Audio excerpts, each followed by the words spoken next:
एक अंधी भिखारिन मंदिर आई। उसने भगवान की मूर्ति को अपना एकमात्र सेब चढ़ाया। अप्रत्याशित रूप से भगवान बहुत प्रभावित हुए। भगवान ने उसे तीसरी आंख प्रदान की। भिखारी ने खोजा कि इस तीसरी आंख में एक्सरे दृष्टि की शक्ति थी। भगवान का धन्यवाद करने के लिए उसने कसम खाई कि वह बहुत सारा पैसा कमाएगी ताकि जरूरतमंद लोगों की मदद कर सके। फिर भिखारी एक दुकान पर गई। ये पहली बार था जब उसने अपनी खुद की शक्ल देखी थी। दुकान के सहायक ने अंधी महिला को आईने में देखते हुए देखा और तुरंत ही मजाक उड़ाते हुए हंस पड़ा। तभी भिखारिन को एहसास हुआ कि कोई और उसकी तीसरी आंख नहीं देख सकता। उसने कुछ चांदी निकाली और कहा कि वह वहाँ पैसा कमाना चाहती है। फिर दुकान सहायक उसे एक मेज की ओर ले गया। एक स्थानीय गुंडे ने देखा कि वह अंधी है और तुरंत उसकी सारी धनराशि ठगने की योजना बनाई। लेकिन भिखारिन ने पहले ही अपनी तीसरी आंख से पासे पर अंक स्पष्ट रूप से देख लिए थे। फिर उसने दाम लगाना शुरू कर दिया। गुंडे ने सोचा कि भिखारिन कुछ नहीं देख सकती, इसलिए उसने चुपके से पासे के अंक बदल दिए।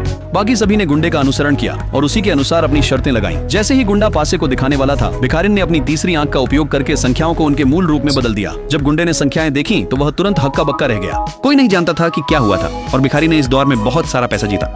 लेकिन गुंडे ने हार मानने से इनकार कर दिया। उसने भिखारी के साथ एक और दौर खेलने की योजना बनाई। भिखारी ने उससे सहमति जताई। फिर उसने खेल पर अपनी सारी चांदी लगा दी। भिखारी ने अपनी तीसरी आंख का उपयोग करके फिर से पासे पर नंबर देखे और आसपास के लोग भी चुपके से नंबर देख रहे थे। भले ही भिखारी जानती थी कि हर कोई उसकी अंधता का फायदा उठा रहा है, फिर भी उसने उन्हें इस दौर में दांव न लगाने की सलाह दी। लेकिन किसी ने उसकी बात नहीं सुनी। इसके बजाय उन्होंने सारा पैसा गुंडे के पीछे लगाकर दांव लगाया। इस समय गुंडे ने अनुमान लगाया कि पासे पर नंबर 1 होगा, लेकिन भिखारी ने कहा कि इस दौर में कोई नंबर नहीं होगा। यह सुनकर सभी हंस पड़े।